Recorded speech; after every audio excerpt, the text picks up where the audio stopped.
Hello hi, నేను మీ శ్రావణి. ఈరోజు నేను మీకైతే ఒక మంచి స్వీట్ రెసిపీని అయితే షేర్ చేసుకుంటున్నాను అనమాట.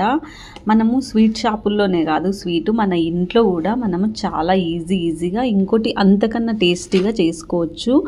అట్లయితే ఇప్పుడు మీరు ఇది వీడియో తప్పకుండా చూడాలి. ఎందుకంటే ఇప్పుడు వినాయక చవితి కదా, ఈ స్వీట్లు మీరు వినాయకుడికి మీరు ఇంట్లోనే చేసి కూడా మీ చేతులతో మంచిగా నెయ్యి వేసుకొని అట్లా మంచి స్వీట్ కూడా వినాయకుడికి మీరు ఇవ్వచ్చు అనమాట. ఒక్కసారి ట్రై చేయండి, చాలా బాగా వస్తుంది. రాని వాళ్ళు కూడా ఈ స్వీట్ని చాలా ఈజీగా చేసుకుంటారనమాట. ఓకే, ఇప్పుడైతే మనం అది స్టార్ట్ చేసుకుందాం. ఇక్కడ చూడండి ఎంత బాగా వచ్చింది. ఓకే, ఇక్కడ నెయ్యి అయితే తీసుకున్నా. నేను కొంచెమే చేసుకుంటున్నా, ఒక చిన్న కప్పు చేసుకుంటున్నా. అయితే డ్రై ఫ్రూట్స్ ఇవన్నీ తీసుకున్నా, నాతో ఉన్నవన్నీ. అవి దోస గింజలు, పప్పాయ గింజలు అన్నీ ఉంటాయి ఇందులో. కాజు బాదాము అవి మొత్తం వచ్చేస్తాయి అన్నమాట, పుచ్చకాయ గింజలు అట్లా.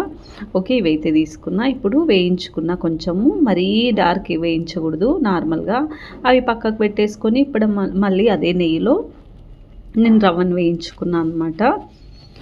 ఈ రవ్వ కొంచెం పచ్చివాసన పోవాలి, బాగా పచ్చివాసన పోయిన తర్వాత మళ్ళీ దీనిలోకి మనము కొబ్బరి తీసుకోవాలన్నమాట. ఒక సగం కప్పు, ఏ కొబ్బరి అయినా సరే, మీరు పచ్చి కొబ్బరి ఉంటే ఇంకా మంచిదే, పచ్చి కొబ్బరి తీసుకోవచ్చు. నాది లేదు కాబట్టి నేను ఇది వాడుతున్నా. ఓకే, ఇది బాగా వేయించుకుందాము. ఇప్పుడు మీకు ప్రాసెస్ వచ్చేసి ఇందులో ఇప్పుడు ఇలాచీ వేసుకుందాం. ఫస్ట్ ఇలాచీ వేసుకొని ఇది కలుపుకున్న తర్వాత మనం చక్కెర ఒక్క రవ్వకి, ఇప్పుడు ఒక రవ్వ ఉందనుకో కొంచెం తక్కువ ఒకటి వేసుకోవాలి. చక్కెర తినే వాళ్ళకేమో సేమ్ వేసుకోవచ్చు అనమాట, కొంచెం చూసి కూడా వేసుకోవచ్చు. ఓకే, ఇప్పుడు ఇది కూడా బాగా కలుపుకుందాము. మాడకూడదు అనమాట, మాడిపోతే కొంచెం వేరేలాగా వస్తుంది స్మెల్. మళ్ళీ రవ్వ మాడకుండా చూసుకోవాలి.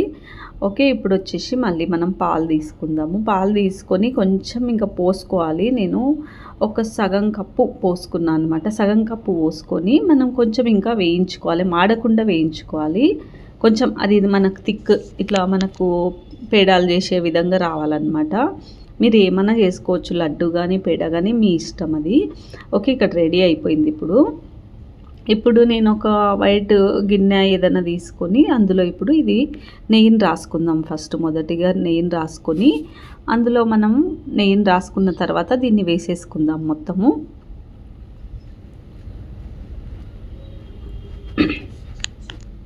ఓకే, ఇప్పుడు చూడండి ఇక్కడ నేనైతే రాసుకున్న మొత్తం ప్లేట్ అంతా రాసుకొని ఇప్పుడు దీన్ని వేసేసుకుందాము. మొత్తాన్ని వేసుకొని మనకు నచ్చిన షేప్లో మనము స్క్వేర్ షేపు అట్లా చేసేసుకుందాము. నేనైతే స్క్వేర్ షేపు గట్టిగా నొక్కాలన్నమాట, బాగా గట్టిగా నొక్కి పట్టుకొని ఇప్పుడు అన్నీ మన డ్రై ఫ్రూట్స్ కూడా ఉంటాయి కదా, అవి కూడా వేసేసి మొత్తము దీని మీద బాగా ఒత్తాలన్నమాట. కొంచెము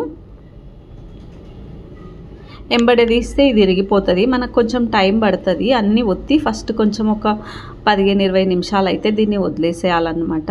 ఇప్పుడైతే నేను ఇవన్నీ వేసుకుంటున్నా దీనిపైన. ఓకే, ఇక్కడ చూడండి మొత్తం వేసుకున్నా నేను. ఆల్రెడీ కట్ చేసేది కూడా చూపిస్తా. ఇది నేను వేరే వీడియో స్టార్టింగ్ వీడియో పెట్టాను కాబట్టి. ఓకే, ఇక్కడ చూడండి ఇంకో కట్ చేస్తున్నా ఈజీగా. ఇంకా నేను 15 నిమిషాలు అవ్వలేదు, బట్ మీకు చూపిస్తున్నా. కట్ చేయాలి ఫస్ట్గానే, అది మనకు మెత్తగా ఉన్నప్పుడే కట్ చేసి పెట్టుకుంటే పీసులు గట్టిగా అయిపోయి తర్వాత మనం తీసుకోవడానికి ఈజీగా ఉంటుంది అన్నమాట. ఓకేనా, ఇక్కడ చూడండి ఒకసారి నేను కట్ చేసుకున్నా. ఇప్పుడు చూడండి కొంచెం నేను 5 మినిట్స్ తర్వాత దీనిలో జరుపుతున్నా ఇట్లా తర్వాత. ఓకే, ఇంకా కొంచెం